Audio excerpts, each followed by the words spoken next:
issue that's really important to New York. It's really important to our families, our communities, patients, and the well-being of every community member. We have some amazing advocates standing with us here today. I want to recognize some of them. First, Congressman Jerry Nadler, who's not only the sponsor of this piece of legislation, but has been such an unbelievable leader in the House of Representatives, on the Judiciary Committee for decades, at the forefront of this issue of social justice and what's right. I also want to recognize our New York State Senator, Cordell Clear, for her leadership and what she's done to make a difference for our community, to make sure that they are heard. I want to recognize our new New York City Council member, Yusef Salaam, for his great leadership and all he's done to bring light to issues that are often not addressed. I want to recognize our great New York State Assembly member, Eddie Gibbs, for all his great work in the State Assembly and throughout our community. I want to recognize the Drug Policy Alliance Director of Federal Affairs, Maritza Perez Medina, for her excellent work and everything they do, as well as David Holland, the Executive Director of the Empire State Chapter of the National Organization for the Reform of Marijuana Laws. We also have a representative from Congressman Espaillat's office, Luis Miguel Adames. We have Malika Bellamy, co-owner of Harlem's first legal dispensary, Gotham Buds. I rode up the elevator with her. And I want to also recognize Elistina Gosain, the owner, operator of Massage Vibes, who I still want to be a customer, because I appreciate her excellent work and how much needs she meets.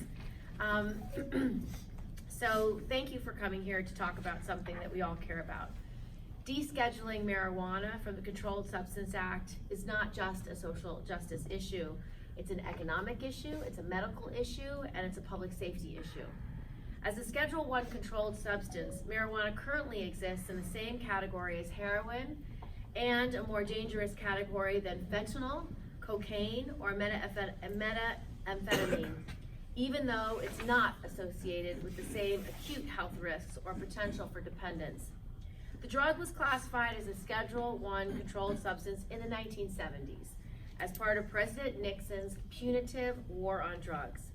Since then, countless lives have been torn apart as individuals in primarily Black and brown communities have been targeted and arrested for non-violent cannabis-related offenses. Entire communities have been disrupted, as these convictions can make it more difficult to keep a job, to access educational opportunities, receive social or housing benefits.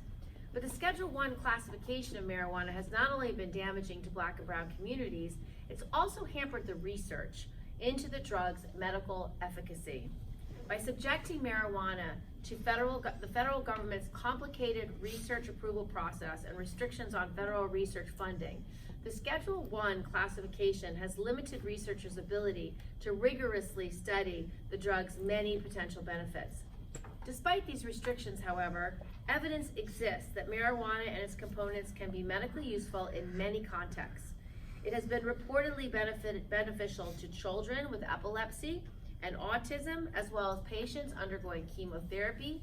It can help stimulate appetite for people with AIDS and cancer, and it may even play a role in reducing rates of opioid use and overdose deaths. Studies have also found that legalizing marijuana might actually reduce violence in international drug trafficking, and it could help generate billions of dollars for our states and the national economy. So I think it's clear. It's time to legalize marijuana and expunge nonviolent marijuana convictions. It's time to make sure that jobs and the economic benefit resulting from legalization lift up the Black and brown communities most harmed by the failed war on drugs.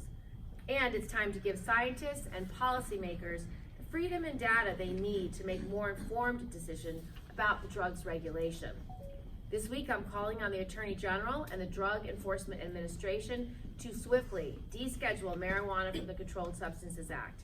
The drug does not meet the medical or scientific requirements for a Schedule I substance, and its classification is woefully out of step with reality. The vast majority of Americans agree that marijuana should be legalized. But until the federal government deschedules it, our communities, our business owners, our scientists, and our patients will suffer. I will keep working with my colleagues in Congress to advocate for this issue, and I will do everything in my power to end the overly restrictive federal marijuana policy. I would now like to invite up our Congressman Jerry Nadler.